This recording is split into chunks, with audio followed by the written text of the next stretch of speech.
ਜੀ ਤੇ ਵੀ ਇਹ ਇੱਕ ਮਾਡਲ ਹੈ ਉਹ ਇਵੇਂ ਜਿਹੜਾ ਨਾ 3/2 ਹੈ 3/2 ਹੈ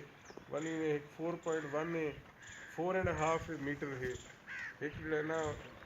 4 ਜ਼ਰਬੇ 1.5 ਉਹਦੇ ਵਿੱਚ ਨਾ ਜੀ ਜਿਹੜਾ ਮੈਕੂ ਜਿਹੜਾ ਸਮਝ ਆਇਆ ਉਹ 674 ਪੌਦੇ ਸੀ ਏਕੜਾ ਨਾਲ ਜਿਹੜਾ ਵਰਲਡ ਸਹੀ ਤੇ 4 ਮੀਟਰ ਦੀ ਗੈਲਰੀ ਅਗਰ ਤੁਸੀਂ ਰੱਖੋ ਔਰ ਰੋ ਪੌਦੇ ਤੋਂ ਪੌਦੇ ਦਾ ਡਿਸਟੈਂਸ ਅਗਰ 1.5 ਮੀਟਰ ਰੱਖਾ ਬਣੇ ਨਾ ਜੀ ਉਹ ਬਹੁਤ ਅੱਛਾ ਹੈ 4 into 1 to 1.5 1.5 ਮੈਨੂੰ ਉਹ ਮਾਡਲ ਪਸੰਦ ਹੈ ਜ਼ਾਤੀ ਤੌਰ 'ਤੇ ਉਹਦੀ ਵਜ੍ਹਾ ਹੈ ਕਿ ਜਿਹੜਾ ਨਾ ਯਾਰ ਸਾਨੂੰ ਆਪਣੇ ਮੈਨੇਜਰਸ ਨੂੰ ਔਰ ਸਾਨੂੰ ਆਪਣੇ ਜਿਹੜਾ ਨਾ ਜਿਹੜੇ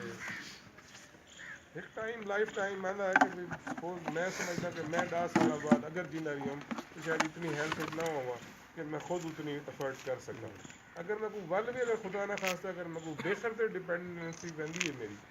तो वो बेखर जो है ना परेशान थी सी या अगर उनको मैं प्रॉपर हर साल तो वो अगर मैं चेंज करें ना वो बंदे को तो मैं उनको जो है ना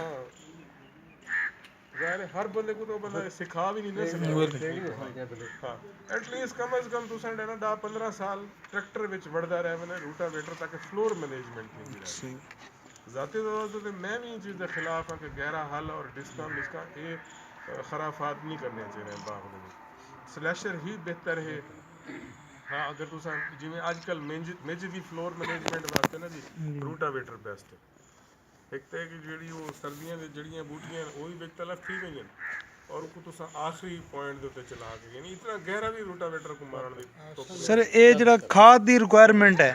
ਖਾਦ ਦੀ ਰਿਕੁਆਇਰਮੈਂਟ ਉਹਨਾਂ ਨੇ ਕੀ ਦੱਸੀ ਪੰਜੋ ਮਾਡਲ ਦੇ ਵਾਲੇ ਨਾਲ ਅਗਰ ਫਰਟੀਲਾਈਜ਼ਰ ਅਸੀਂ ਅਪਲਾਈ ਕਰਨਾ ਹੈ ਪੌਦੇ ਦੀ ਤਾਦਾਦ